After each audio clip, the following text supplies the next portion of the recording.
दिसंबर को नहीं मिला, इसलिए वो दिसंबर नाराज है। एक काम करता हूं, मैं आपके माध्यम से प्रशांत जी को मैसेज दे दीजिए, मुझे पूरे प्रदेश से कहीं से इलेक्शन नहीं लड़ना है, कहीं से भी नहीं लड़ूंगा, ठीक है? और जो जगह से लड़ेगा कोई, उसको सब संसाधन में मैं उसकी मदद करूंगा। मैं 277 कॉलेज मालिक का एसोसिएशन में हूं, कॉलेज के मालिक के साथ सबसे चंदा करके उसको दूंगा, ठीक है? मुझे 43 नाम बता दें, लेकिन कब बता दें? जल्दी, कल नहीं। क्यों कल नहीं? पूछे क्यों? हेलो जनसुराजियों, मैंने खुद की कुर्बानी तुम लोगों के लिए दी है, ताकि तुम जो पैदल चल रहे थे, तुम में से अगर कोई नेता ना हो तो पार्टी नहीं, प्राइवेट लिमिटेड कंपनी है ये। मैंने खुद की कुर्बानी दी है। आप बोलते हैं कि अरे मैं तो बता रहा हूं, पैदल चले हैं लोग, नौकरियां छोड़ी हैं लोगों ने। क्यों पता है? बिहार बहुत कच्ची मिट्टी है, बिहार बहुत इमोशनल प्रदेश है, बिहार के लोग बड़े मीठे हैं, बिहार के लोग बड़े प्यारे हैं, इनको ठगना आसान है। इसीलिए नौजवानों ने नौकरियां छोड़ दी, घर छोड़ दिया, किसी ने अपनी बीवी तक को छोड़ दिया। 2-2 साल से वो घर नहीं गया है, मैं उससे मिला हूं, जनसुराज में है वो, लेकिन उसको मंच पे चढ़ाया नहीं गया, उसको ट्रैफिक में लगा दिया गया। पता है आपको? तो वो क़यादत कहां से आएगी फिर? अरे जिसने कुर्बानियां दी उसको फ्रंट लाइन पे उसको अप्रिशिएट तक नहीं किया जा रहा है। तो ऐसे कोई कंपनी चल सकती है। इसीलिए मैंने सोचा आप सबको बुला करके मैं जनता से खुद माफी मांग लूं।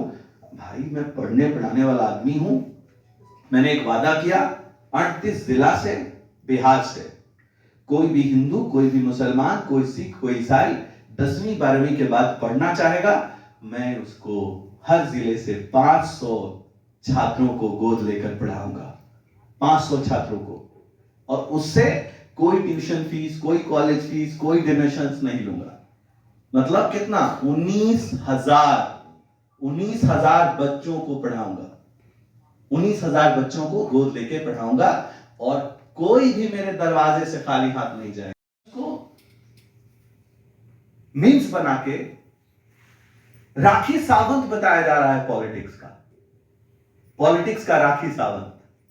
किसने बनवाया मैं जानता हूं, किसने बनवाया मैं नाम जानता हूं। क्या किया जा रहा है? जो हमारी क़यादत को उभरता हुआ इंसान है, उसको उसने पार्टी तक मर्ज कर दी, और 2 अक्टूबर को उसको मंच से ऐलान तक नहीं किया गया कि मेरे साथ आज अंसारी महापंचायत का कोई एक नेता। अरे अंसारी महापंचायत के नेताजी, तुरंत आपको सवाल पूछना चाहिए इससे। कौन लोग हैं ये? एक नाम है शोजेब अब्बास, शिया बिरादरी से आता है। साथ साथ हर जगह उसको आप देख सकते हैं प्रशांत जी के साथ, मीठी मीठी बातें करके, अल्लाह रसूल की बातें करके मुसलमानों के बीच जाते हैं, मुसलमानों की क़यादत को चुनते हैं। और ये हालत ऐसी है कि जैसे खाली बस होती है, तो खाली बस में भर दिया गया, बैठिए बैठिए बैठिए बैठिए, ये बस यहां जाने वाली है भाई साहब, वो बताया जाता है उनको। और फिर सारे लोग जब बस में बढ़ जाते हैं तो फिर बस भर जाती है, तो फिर बस के आसपास लटकाया जा रहा है। सारे बस के जो यात्री हैं वो आसपास धक्का मुक्की कर रहे हैं, और उनसे कोई किसी से पूछने वाला नहीं है कि बस में अंदर कौन है। क्या इस व्यवस्था के साथ बिहार बदलेगा? क्या ऐसी व्यवस्था पूछा मैंने कि भाई ये क्या है, तो कोई ऐसी व्यवस्था से बिहार बदलेगा? तो this is all about the whole party system. And भाई मैं सभी बिहार के लोगों से कह रहा हूं, मैं ऐसी क़यादत करने नहीं आया था, ना ऐसी क़यादत करने का कोई शौक है। बेजुबान लोगों से मुझे पहले भी नफरत है। अरे यार, तुम जिंदा हो इस बात का सबूत इतना है कि जुल्म हो रहा है, तो जुल्म के खिलाफ आवाज बनाओ। यहां तो पार्टी बनी भी नहीं है, लेकिन जो मुसलमान क़यादत है उसके साथ भद्दा मजाक हो रहा है। 43 मुसलमानों के नाम जो भी मेरे बाद, आज मैं नहीं हूं पार्टी में, आपने पार्टी छोड़ दिया? मैंने आज ये बात कह रहा हूं क्लियरली, मैं आज भी मैं आपको बताना जरूरी समझता हूं कि मैं कभी किसी पार्टी का हिस्सा नहीं था। मैं किसी भी पार्टी का हिस्सा कभी नहीं था। अवैस अंबर नाम है मेरा, मैं अभियान का हिस्सा था। मैं कभी किसी पार्टी का हिस्सा नहीं था। मेरा कोई एक कागज बता दे कोई कि मैंने कहीं पार्टी साइन किया है, कोई एक फॉर्म भरा है। लेकिन जब जब कोई नौजवान आवाज देगा कि बिहार बदलने वाला है, तो मुर्दा दिल नहीं हूं मैं, तो मैं जाऊंगा और कहूंगा कि अरे यार बिहार बदलने वाला है, चलो चलो हम भी कांधा देंगे। लेकिन आज मैं बड़े दिल से कह रहा हूं कि ये जो प्राइवेट लिमिटेड कंपनी है, जनसुराज प्राइवेट लिमिटेड कंपनी, इस कंपनी का जो प्रोसेस है वर्किंग का, वो है नेटवर्क मार्केटिंग। पहले फंसो फिर दूसरों को फंसाओ, privatelimited.com। Thank you so much. Any question? कर रहा है, कॉलेज में रजिस्टर्ड है, लेकिन कॉलेज में रजिस्टर्ड है लेकिन वो आज कहीं भी तैयारी के नाम पर, जहां वो प्रिपरेशन में किसी कोचिंग में अपने जॉब की तैयारी कर रहा है, तो मेरा सवाल है कि उस कॉलेज में उसका अटेंडेंस कौन बना रहा है? मेरे भाई, शिक्षा से मौत परोसी जा रही है, शिक्षा से मौत परोसी जा रही है। इसको तब समझेंगे आप जब कोई एक नर्स, जीएनएम कभी कॉलेज नहीं गई है, लेकिन आईसीयू में आपकी मां बहनों के सामने रिस्पायरेटरी सिस्टम को बिना चलाए जाने वहां बैठी है, वहां खड़ी है, और आपका कोई अपना बेटा, आपका अपनी कोई बहन, अपनी मां आईसीयू के बेड पर सोई है, तो समझ जाइए कि जिसने भी नॉन अटेंडिंग सिस्टम से उस नर्स को सर्टिफिकेट दी है, उसने आपके मां बहने और परिवार को उजाड़ने का ठेका ले रखा है। नॉन अटेंडिंग सिस्टम को हत्या से कम नहीं समझा जाना चाहिए। तो ये जो टोटल व्यवस्था है शिक्षा की, इसमें एक बदलाव को लेकर के मैं आपके सामने आ रहा हूं। पहली व्यवस्था के बारे में चर्चा की मैंने, स्कूली व्यवस्था। स्कूली व्यवस्था में 1 इंडेक्स 1 बुक 1 लैंग्वेज। अब आइए, इसमें जो लैकिंग है उसको समझना पड़ेगा। मेरे प्रेस के लोगों, हम ठगी बर्दाश्त नहीं करेंगे बिहार के साथ। एक बात याद रखिए, जो सत्ता वाली पार्टियां हैं, अगर हमने या किसी मेरे दोस्त ने बिहार बदल रहा है के नाम पर जनस्वराज अभियान का हिस्सा खुद को बनाया है, तो इसका मतलब साफ है कि उसने सबसे मजबूत सरकार के खिलाफ आवाज बनने का काम किया है। जो आदमी सत्ता के लोगों से बात नहीं मनवा पा रहा है, हम उसको तो माफ नहीं कर रहे हैं, लेकिन आप उनके बारे में जरा बात कीजिए जो जनस्वराज अभियान के अभी हिस्सा है, नए नए। ना उनका कोई एमएलए है, ना कोई उनकी एमपी है, ना उनका कोई लोकसभा में, ना कोई राज्यसभा में है, ना कोई विधानसभा में है। यहां हकीकत करने वाले नेता खामोश हैं। यहां निगोशिएशन करने वाले नेता खामोश हैं, उनके मुंह में जुबान नहीं है। क़यादत जो करना चाहते हैं, जब वो ऐसे इंसान से अपनी बात नहीं मनवा पा रहे हैं जिसका कोई एमएलए नहीं है, जिसकी कोई एमपी नहीं है, जिसका कोई लोकसभा विधानसभा में मेंबर नहीं है, उसके सामने बात मनवाने को कहते हैं कि इतना मुश्किल है जितना मुश्किल हाथी को अंडरवियर पहनाना है। हाथी को अंडरवियर पहनाना और अपनी बात मनवाना अगर आज मुश्किल है, तो सत्ता आने के बाद कैसे मनवाओगे मेरे भाई? सत्ता हाथ लगेगी तो कैसे मनवाओगे मेरे भाई? इतने खामोशी से राजनीति करना मुमकिन नहीं है मेरा। मैं राजनीति के लिए नहीं बना हूं शायद, लेकिन मैं लीडर हूं। मैं एक ऐसा लीडर हूं जिसमें मैं अपने कौम की, अपने हिंदू भाइयों की, नौजवानों की, अपने बेरोजगार युवाओं की गलत शिक्षा व्यवस्था के खिलाफ आज नहीं, आखिरी सांस तक बना रहूंगा। मेरा वादा है।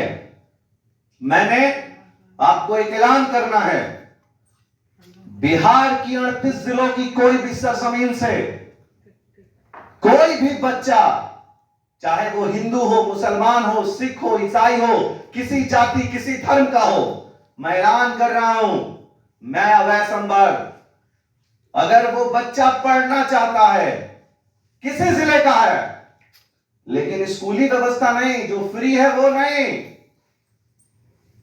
टेक्निकल, पैरामेडिकल, मैनेजमेंट, मेडिकल की शिक्षा व्यवस्था में जाना चाहता है और वो एलिजिबल है, 17 साल की उम्र का है, 50% मार्क्स है और उसके पास पैसे का अभाव है, पढ़ना चाहता है, मैं अल्लाह को शाहिद रखकर, भगवान की शपथ लेकर वादा कर रहा हूं इस जगह से बैठकर कि एक भी छात्र, हिंदू, मुस्लिम, सिख, ईसाई, किसी जाति किसी धर्म का, अपने दरवाजे से उसे खाली हाथ नहीं जाने दूंगा। जो पढ़ाई कहेगा, जो चीज पढ़ना चाहेगा, उसको जीरो कॉस्ट पे पढ़ाऊंगा गोद लेकर, उसको जीरो कॉस्ट पे गोद लेकर पढ़ाऊंगा, उसे 1 रुपया भी कोई फीस देने की जरूरत नहीं होगी। ये मेरा आपसे वादा है। 38 जिला के हर बच्चे को मैं आह्वान कर रहा हूं और जो भी बच्चा पढ़ना चाहता है, इसीलिए मैंने ये प्रपोजल देना था मेरे दोस्तों कि अगर हायर एजुकेशन की इंपॉर्टेंस से हम इनकार कर दें चीजों को, हायर एजुकेशन में क्या, आप जान लो मेरे दोस्त, भारत का वर्तमान समझना होगा, भारत का वर्तमान और भारत का इतिहास समझना होगा। भारत का इतिहास article university grant commission 1956 act में, यूजीसी एक्ट 1956, जो जवाहरलाल नेहरू ने प्रथम प्रधानमंत्री होते हुए 1956 में जब यूनिवर्सिटी ग्रांट कमीशन का निर्माण किया, तो 1956 के बाद से आज तक 2024 तक भारत के 70% युवा हायर एजुकेशन से वंचित हैं। 10वीं पास हैं, 12वीं पास हैं, लेकिन 70% मतलब 100 10वीं पास और 100 12वीं पास छात्र में से 70 बच्चा हायर एजुकेशन में नहीं जा पा रहा है, आसानी से समझने के लिए।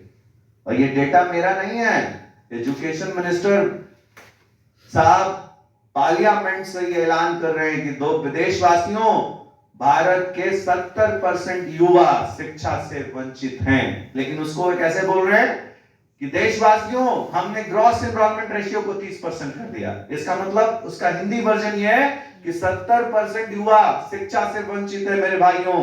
देश के लोगों, टेक्निकल, पैरामेडिकल, मैनेजमेंट और मेडिकल शिक्षा व्यवस्था अगर नहीं होगी तो मजदूर होंगे हमारी औलादें, मजदूर होंगी हमारी औलादें, हमारी नस्लें, और उसी मजदूर को बनाने के लिए कई जगहों पर छोटे छोटे स्किल सिखाने की कोशिश की जा रही है। स्किल इंडिया का योजना तैयार किया गया है ताकि कोई छोटी मोटी चीजों से आपको तैयार किया जा सके, छोटे मोटे रोजगार दिलाए जा सके, पंखा बनाना आ जाए, एसी बनाना आ जाए, मोबाइल बनाना आ जाए, माइक बनाना आ जाए, हलवा बनाना आ जाए, आपको टोपी और चोगा पहनकर लोगों को रेस्टोरेंट में थाली लेकर आपको खाना परोसना आ जाए, किचन में खाना बनाना आ जाए। स्किल्ड हो जाए आपके युवा, लेकिन याद रखना, अभय संबर का नाम ये कह के जाऊंगा देश से कि जब देश में युवा स्किल्ड होगा तो मजदूर होगा, अगर शिक्षित होगा तो सरकार से सवाल पूछेगा, और सरकार से सवाल पूछने के लिए उसे टेक्निकल, पैरामेडिकल और मैनेजमेंट की व्यवस्था से मजबूत करना होगा मेरे दोस्तों।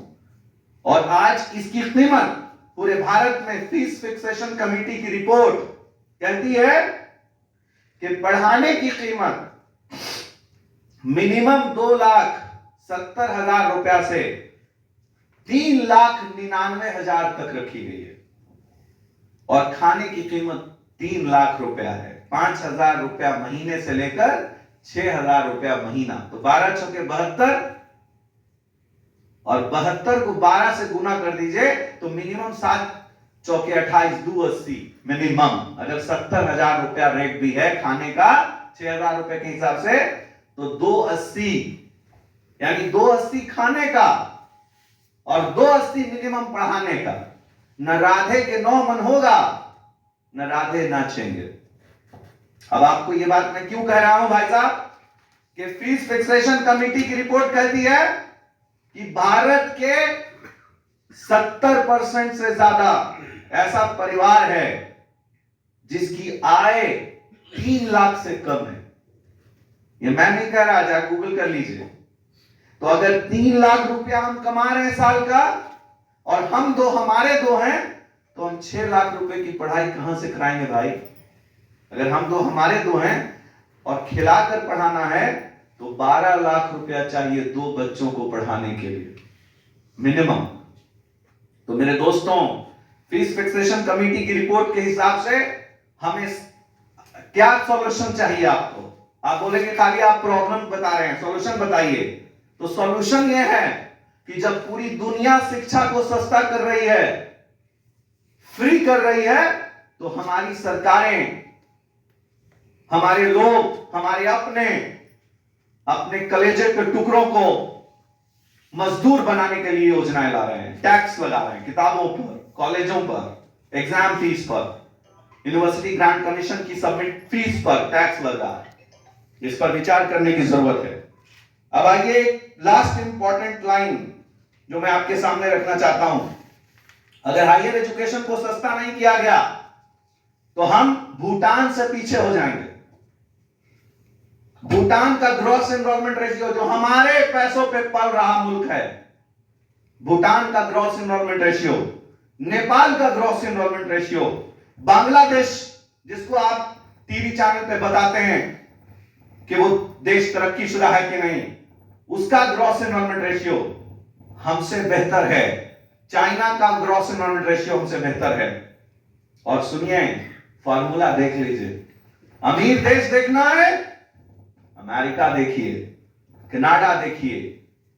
आप अमीर देश देखना चाहते हैं, ऑस्ट्रेलिया देखिए। और एक फार्मूला समझ लीजिए, 90+ ग्रॉस एनरोलमेंट रेशियो जिस देश का है, उसकी जीडीपी, उसका डॉलर सबसे महंगा है। एक फार्मूला दे रहा हूं, देश का नाम लिखिए अमेरिका, फिर लिखिए ग्रॉस एनरोलमेंट रेशियो, और उसका पैसा का वैल्यू देख लीजिए। इसका मतलब यह है कि शिक्षा मात्र उपाय है देश की तरक्की का, और देश तभी तरक्की होगा जब शिक्षा से युवाओं को जोड़ा जाएगा। तो मैंने अपने पार्टी के मुखिया से पूछा कि पहला वोटर के लिए जो 18 साल की उम्र का होगा, उसके लिए हम लोग के पास क्या है भाई? उसके लिए हमारे पास क्या है जो 18 साल का है? तो हम लोग के जो मुखिया हैं, नए प्रदेश अध्यक्ष जो हैं, उन्होंने बताया कि हम पूछ के बताएंगे, बताते हैं, बात करते हैं। इसका मतलब हर किसी को हर बात पता तक नहीं। मैं सिर्फ इस बात से गंभीर हूं कि जो पार्टियां सत्ता में नहीं है, जिस पार्टी का कोई एक विधायक नहीं है, जिस पार्टी का कोई मुखिया नहीं है, वहां हमारे मुसलमान क़यादत बोलने के लिए सोच रहा है, पूछने के लिए सोच रहा है दोस्तों। तो जब सरकार सत्ता बना लेगी, जब वो लोग अपने कुर्सियों पे होंगे तो क्या पूछोगे भाई? तो मैंने लिखा है, ये काम करो, 43 विधायक होते हैं हमारे मुसलमानों के, उन 43 विधायकों का नाम बताओ जो 43 लोग लड़ेंगे।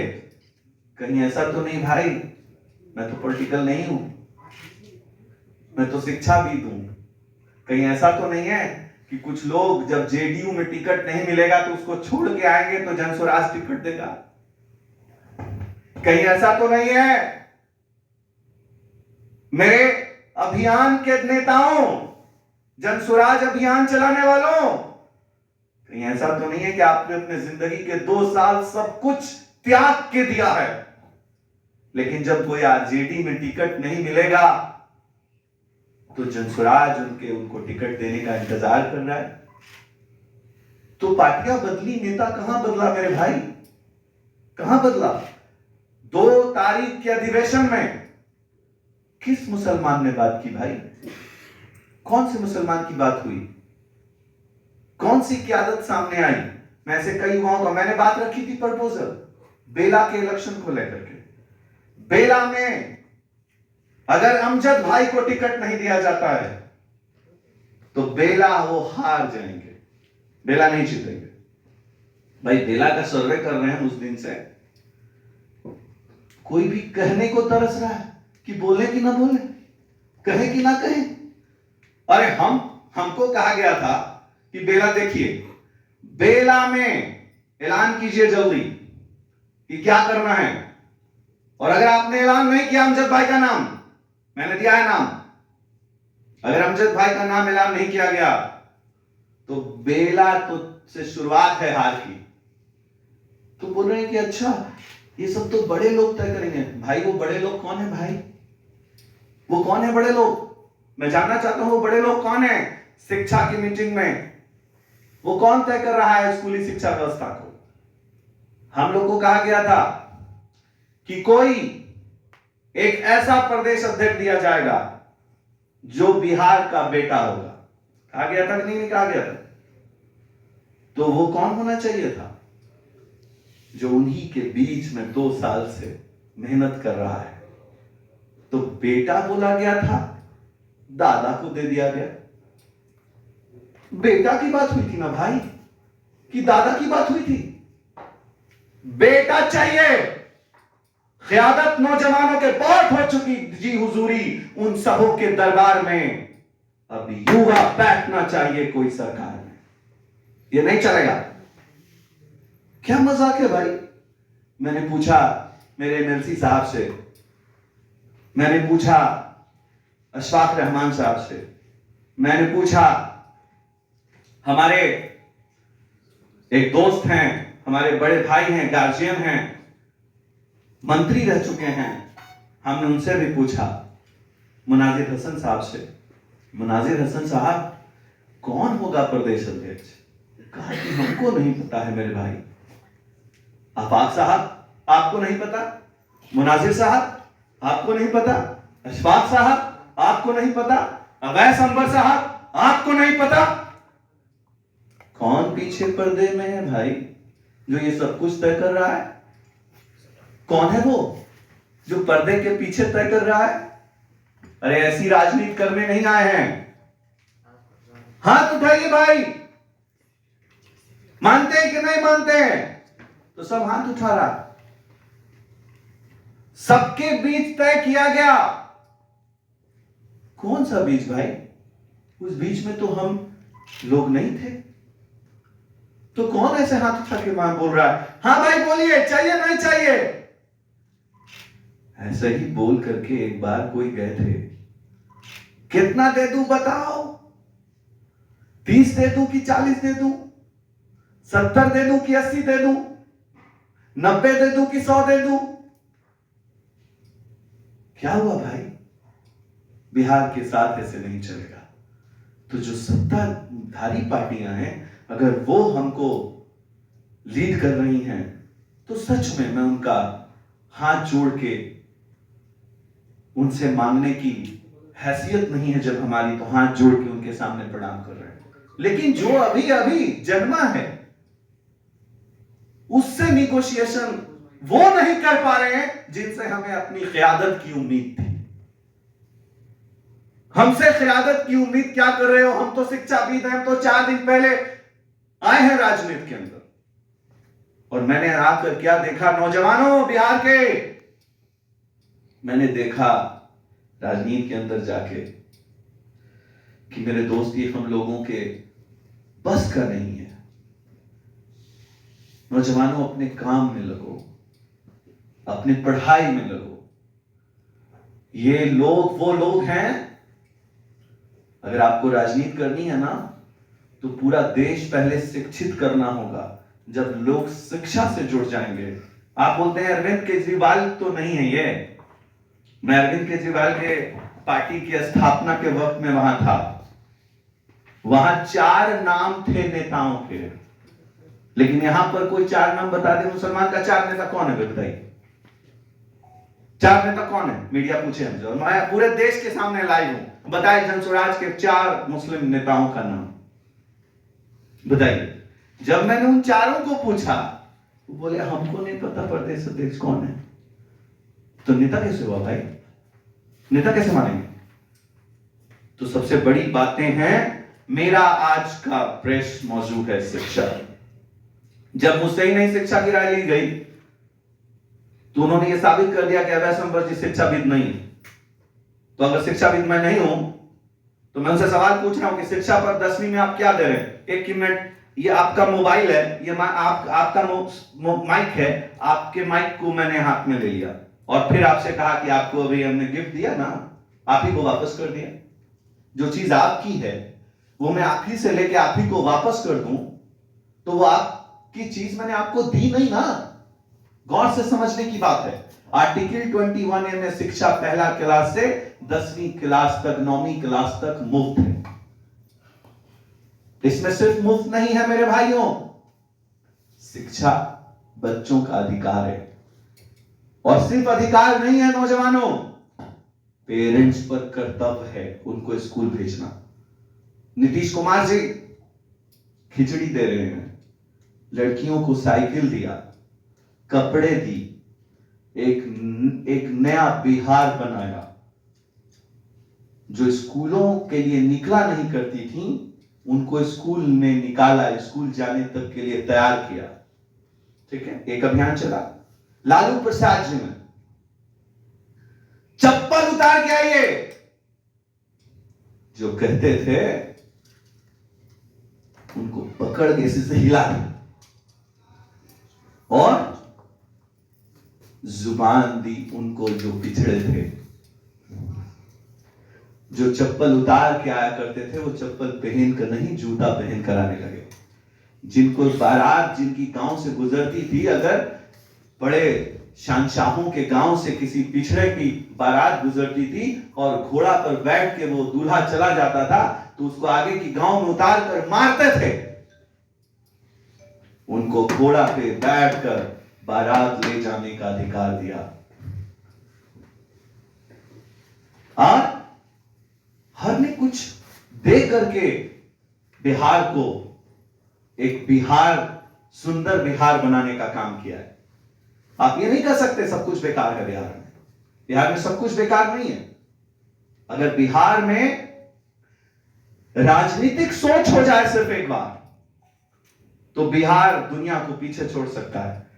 और अगर बिहार की राजनीतिक सोच पैदा करने की बात हो रही थी तो मुझे लगा यार बिहार बदलने जा रहा है इस बार।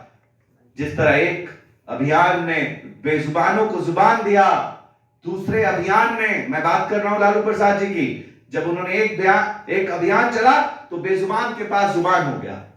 दूसरा अभियान चला तो पूरे बिहार में जो डर का माहौल था, क्राइम का माहौल था, वो खत्म हुआ और बच्चियां साइकिल से स्कूल जाने लगी, ड्रेस पहनने लगी, किताबें उनको घर तक पहुंचा के दी गई, खिचड़ी उनको खिलाने का पिलाने का इंतजाम, सही टीचर का इंतजाम दिया गया।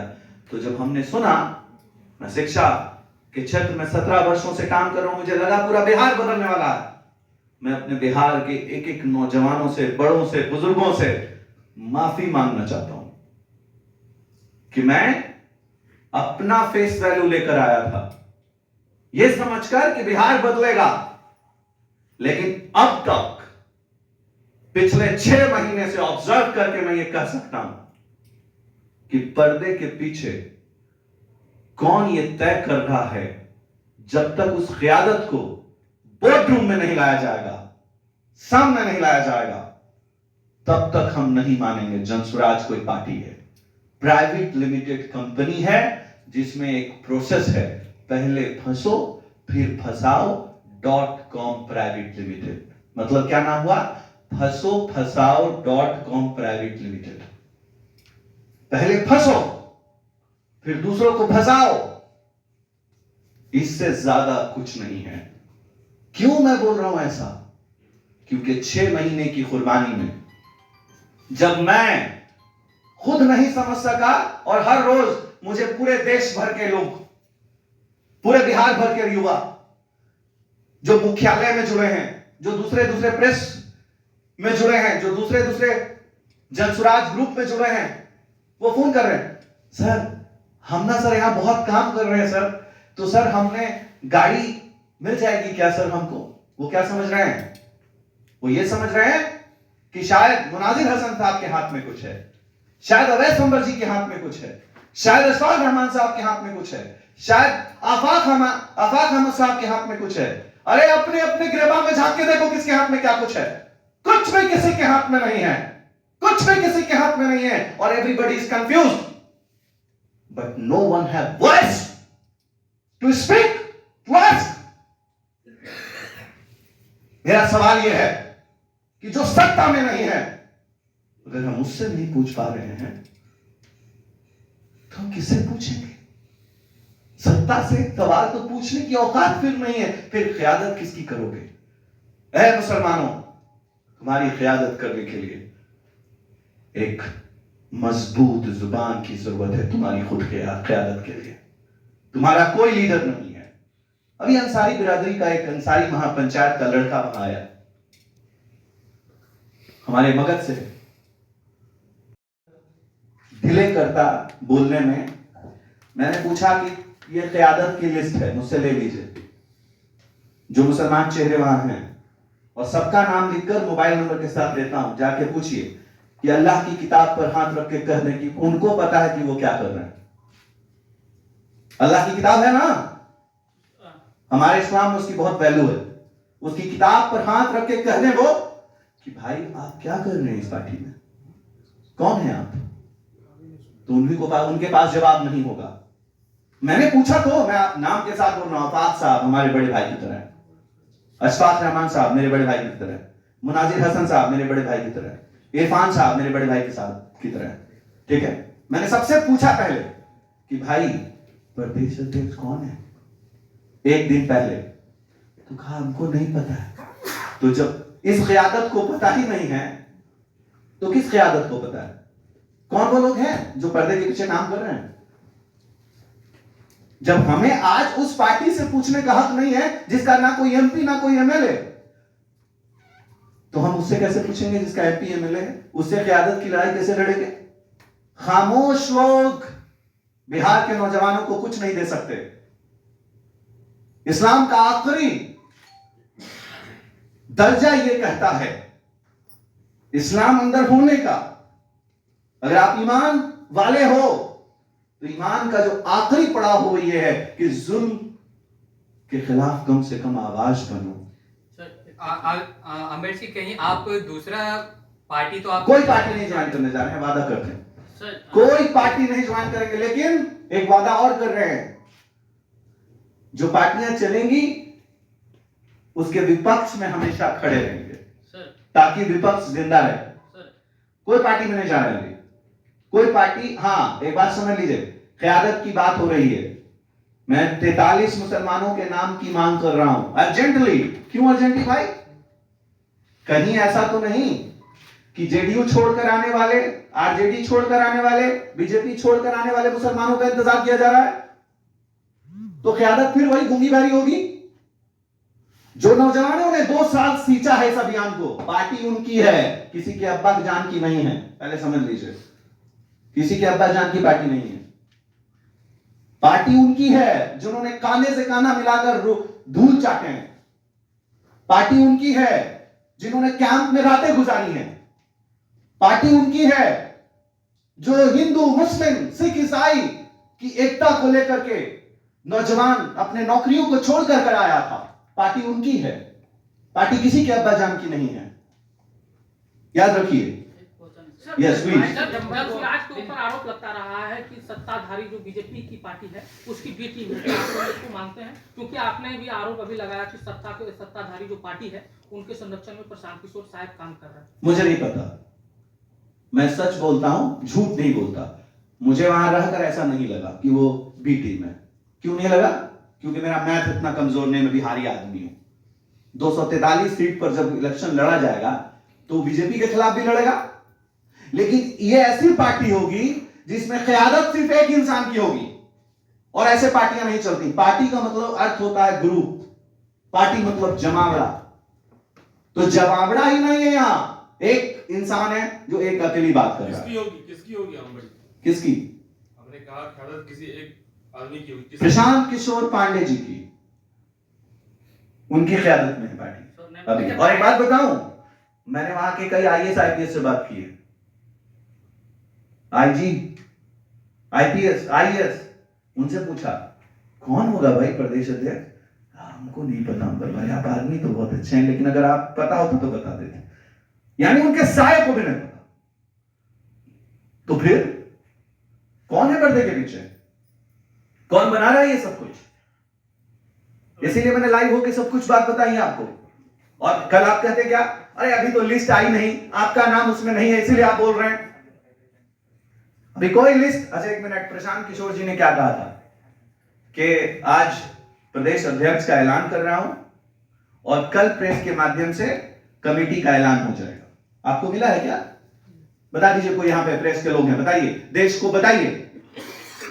कथनी और करनी में फर्क नहीं होना चाहिए। मैं प्रदेश अध्यक्ष महोदय के पास गया, मैंने कहा सर क्या आपका मोबाइल नंबर है? कहा कि अभी पार्टी ने दिया नहीं। हाँ, क्या है ये? What is this? प्रदेश अध्यक्ष के पास मोबाइल नंबर नहीं है, तो फिर तो प्रदेश अध्यक्ष बनने से पहले इसका मतलब वो पार्टी के कोई कार्यकर्ता भी नहीं थे। सर एक क्वेश्चन, ये अंबर जी क्या प्रशांत किशोर से इस मामले को लेकर मिले आप? प्रशांत किशोर जी से इस जो मामले 40 क़यादत है उनकी भी हैसियत नहीं हो रही है कि वो बात करें। मैंने बोला, मैंने सामने से बोला, सुनिए, मैं यहां से सामने से बोल रहा हूं ना, ऐसे देखिए, लाइव है, press conference is live today. तो बात करने को तैयार नहीं है। किसी से कोई भी बात वो नहीं करते हैं। क्या मजबूरी क्या है लोगों की जो नहीं बात कर रहे हैं? आप अकेले बोल रहे हैं, बाकी जो हैं आप मैं तो देखिए, मैंने कुर्सी लगाई थी, देख रहे हैं ना, ठीक है, लेकिन मैं पूछ तो रहा हूं, मैं तो पूछ रहा हूं कि जो इस मुसलमानों की क़यादत के लिए कल गांव जाएंगे, मैं उनसे अभी पूछ रहा हूं इस मीडिया के माध्यम से कि इतना बड़ा रैली हुआ, इतने बड़े बड़े वादे किए गए मुसलमानों के साथ, एक इतनी बड़ी सभा बापू सभागार में बनाई गई जिसमें सिर्फ मुसलमान है। मैं उन सब मुसलमानों को अल्लाह का शाहिद रख के, अल्लाह को हाजिर नाजिर रख के पूछ रहा हूं कि वो बता दें कि वो कौन है पार्टी में। तो कहेंगे कि संस्थापक सदस्य हैं अभी, लेकिन मेरा सवाल ये है कि वो 40 नाम 43 पहले कहा गया। देखिए मैं आपको बताता हूं, आप लोग पहले वीडियो निकालिए प्रशांत जी का। पहले कहा गया 61 मुसलमान लड़ेगा, फिर कहा गया 43 मुसलमान लड़ेगा, फिर 243 का जो आपको 18% होता है वो है 42 पॉइंट समथिंग, मतलब 43, तो 43 होता है। लेकिन जब 1 तारीख को मुसलमानों की सभा हुई तो उसमें कहा गया 40, वीडियो निकाल लीजिएगा, उसमें कहा गया 40 मुसलमान लड़ेंगे। तो इलेक्शन अभी लड़े नहीं, 60 से हम 40 पे आ गए। 3 और कहां गया भाई? 3 और कहां है? 3 विधानसभा का क्यों हमसे छीन लिया गया? तो ओवरऑल क्या लग रहा है आपको? तो मुझे ये लग रहा है कि मुझे एक और भी बात करनी है। देश से। मैं अल्लाह से दुआ करते हुए कह रहा हूं, या मौला, ऐसा कोई मुसलमान कभी भी नेता ना बने जो गूंगा भी हो और बहरा भी हो। ऐ अल्लाह, उन्हें गारत कर दीजिए। ऐ अल्लाह, उनको तबाह कर दीजिए। क्यों? क्योंकि ऐसे लोग कभी किसी के फायदेमंद नहीं हो सकते, क्योंकि ईमान का जो आखिरी दर्जा है वो उसमें भी नहीं आते। तो जब 25 सितंबर को आपने प्रेस कॉन्फ्रेंस किया था, कहा था सारे इशू सॉल्व हो गए हैं, हम फिर से हम जिम्मेदारी मिल गई है, बेला जिताएंगे। तो बेला के लिए पूछे तो जाके। कल भी बैठक हुई, परसों भी बैठक हुई। बेला अमजद भाई को मिलना चाहिए। मैंने सर्वे में सब कुछ पता करके लिस्ट में दे दिया। आपकी नाराजगी यही है कि अमजद भाई को टिकट नहीं मिला? अरे अमजद भाई को टिकट मिलेगा यार, अमजद भाई की लड़ाई नहीं लड़ने आए हम तो उस 43 की क़यादत के लिए चिंतित हैं। हम तो इस बात की चिंतित हैं कि ये खामोशी क्यों है, ये साइलेंस क्यों है, इतनी साइलेंस क्यों है लोग। अरे यार, बैठक होनी चाहिए, उसमें पता होना चाहिए कि जहानाबाद कौन देखेगा, गया कौन देखेगा, मोतिहारी कौन देखेगा, दरभंगा कौन देखेगा, उसकी क़यादत किसके हाथ में होगी। यहां कोई माइनॉरिटी सेल भी नहीं है, जाति की बात नहीं है, लेकिन महादलित को ही प्रदेश अध्यक्ष बनाएंगे। जाति की बात नहीं करते हैं। सुनिए पहले मेरी बात, प्रशांत किशोर जी जाति की बात नहीं करते हैं, लेकिन महादलित नेता ही प्रदेश अध्यक्ष होगा, पहली बार। दूसरे बार दलित होगा, जाति की बात नहीं करते हैं हम लोग। तीसरे बार मुसलमान होगा, धर्म की जाति की बात नहीं करते हैं हम लोग, लेकिन तीसरे बार मुसलमान होगा। और आखिरी में ब्राह्मण भूमियार राजपूत होगा, लेकिन जाति की बात हम लोग नहीं करते हैं। अरविंद केजरीवाल और प्रशांत किशोर जी में अगर कंपेयर कीजिएगा तो आसमान जमीन का एक फर्क दिखेगा। आप में से सभी मीडिया के लोग, इसमें से मैं इनाम घोषित करता हूं आपको, मुमांगा एक एप्पल मोबाइल गिफ्ट करके दूंगा आपको। आप में से खड़े होके कोई 10 ऐसे नेता का नाम बताइए जो अरविंद केजरीवाल के नेता हो, विधानसभा में हो और उनकी जाति आप जानते हो। मैं इनाम दूंगा। 5 मिनट रुकता हूं। तो क्यों नहीं जानते? तो क्या मान ले कि अब रुक जाइए। क्यों नहीं बता पा रहे हैं आप? पता है कि जाति की बात वहां नहीं की गई थी शुरू में ही, और जाति का कैरेक्टर देख करके, जाति का सर्टिफिकेट देख करके वहां कोई प्रदेश अध्यक्ष नहीं बना था। समझिए, फर्क को समझिए। इसीलिए वो गुजरात भी जाके लड़े, इसीलिए वो पंजाब भी जीते। और शिक्षा में जो बदलाव की बात थी, मैं अरविंद केजरीवाल जी के पास भी गया था। मुख्य 3 नेताओं का नाम तो हम बता सकते हैं। मुख्य 3 नेता नहीं पूछे मैंने, मुख्य 10 नेता विद जाति। हम आपको एक बात, हाँ, मैंने आपसे क्या बोला? एक सवाल ये भी उठता है जी। कि